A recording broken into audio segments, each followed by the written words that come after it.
Welcome to No Cap News. I'm Sam Kelly. And I'm Janelle Lopez. Your most trusted student news source within a 5-mile radius. With NCN, the cap stops here. Today we look at the process of assembling a yearbook. What will it look like this year and how can you get one? There are a lot of steps involved into making a yearbook. Today we get to see the behind the scenes. And now to my boy Tien. Right now we take a picture for the senior. So that way we can collage them together to make a senior picture, since this year we can't organize them to make like a 19, or in this case it would be a class of 21. I think this year the yearbook costs $75. I would definitely recommend people to buy their books at the beginning of the year. That's when they're cheapest. You can go online to a website, it's called Yearbooks Forever, and you fill in the information, or you can bring money to the bookkeeper and say, hey, I'm here to buy a yearbook, and then she'll get the receipt up to Mr. Vitus, our yearbook teacher, and you're all set. I expect people buy it because when senior, when they graduate and they want to remember what event or what they do on the high school, so they can go back to the yearbook and see what they do, and they can see the friend and all the picture when they're young. It is truly an amazing journey that a yearbook takes. If you'd like to purchase your own copy, head to yearbookforever.com and just search for Bluffton High School. Also, if you miss your school picture, you can still get in the yearbook using the Yearbook Snap app. Download the app Yearbook Snap from Google Play Store or the App Store. Find your school, Bluffton High School, South Carolina. Enter code BOBCATS, BOBCATS. Choose a category you wish to submit for your pictures of yourself. Can go under portraits. Take or upload a picture of yourself, whole body, on a solid background like a wall. It's a snap! As some of our students are finishing their final year with us, they stopped by to take some shots and share some wisdom. After we interviewed the yearbook class, we interviewed some seniors about their last year. We're out here with the green screen. We got Mr. Vitus behind me. Shout out Mr. Vitus. He gave me 5 referrals. Being a senior, it's better than being a freshman. Being a senior feels weird because time has really flown by and I never really thought that I would get this far so fast. It just feels great. It feels very achievable. It kind of sucks. Feels good. It's been a long 4 years, but I'm pretty happy to have made it through so far. Kind of surreal, it went by super quick. Not really ready for it in some ways, to be honest. I think that this year's definitely been different, especially with COVID and it changing everything within the school, but I definitely think that it's going to be a year to remember for sure. This year, it's been weird, honestly. The going online for part of the first semester, that kind of messed me up as far as my grades and stuff, but coming back was really nice. It felt normal, it felt good. Because of COVID, we're missing out on a lot of experiences we should have been having. So it's kind of like a bittersweet experience. But at least we're getting as much as we can get. We still get to be in school. Those were some wise words from our seniors. I suppose wisdom really does come with age. For NCN, I'm Maximiliano Diego Rodriguez. Thanks, Max. So our school has a new policy. If you're late to school, you might have to make up for it on your own time. Let's go to Thomas for more on this story. With tardies on the rise, students have no shortage of excuses. Because I was stuck in traffic in Hilton Head. Traffic, yeah. I woke up late and I don't feel like coming to school today. My car broke down. I missed my bus, so I had to get a ride in. Because I woke up late. I went to the gas station. Just playing Batman. It was 10 more minutes, and then I hopped in the shower, get out, it's 8:33, so. Got you. I mean, that seems valid. Yeah. Do you know what happens if you get 2 or 3 more tardies?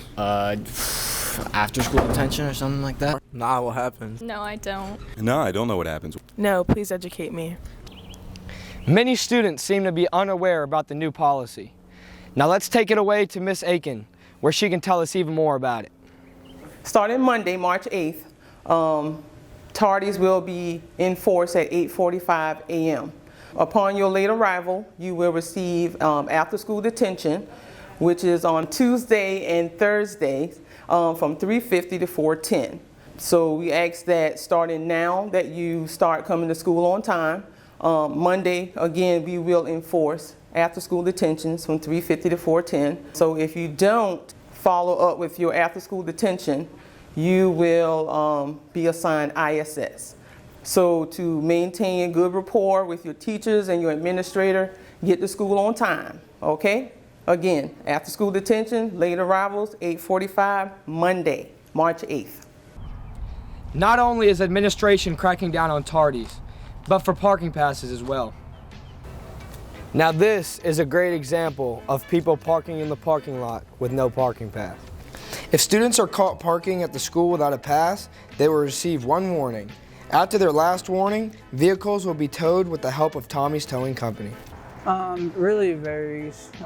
If you're talking about this general area, you're probably looking at, to get your car towed from one place to another, probably like $55. Let's see, Bluffton High School. That's probably around 55, yeah.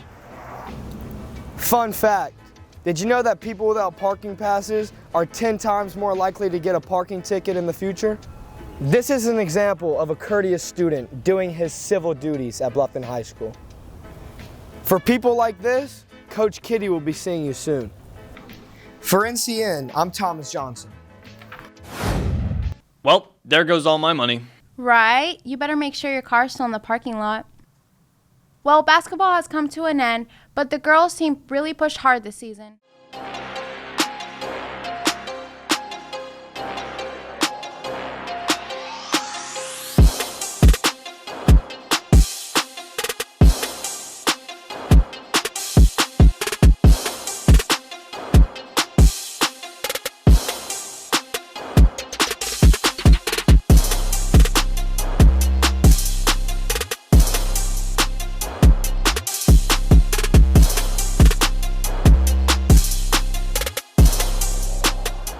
Sports require a lot of commitment, especially when balanced with academics. Harrison is standing by with more on that story.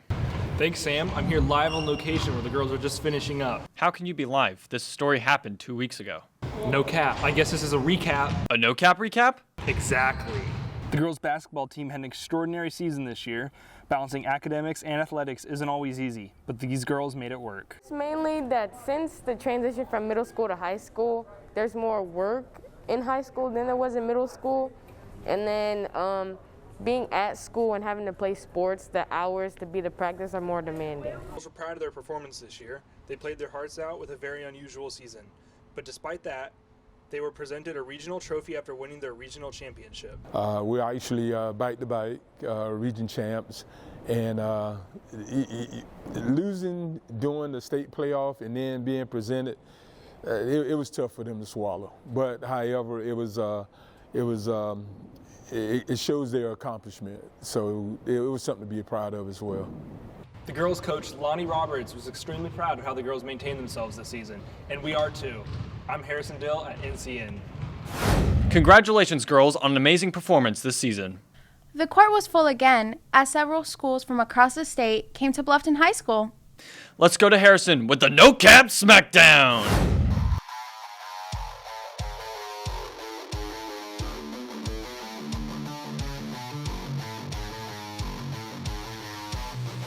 Bluffton High held a wrestling match this weekend where 16 schools competed.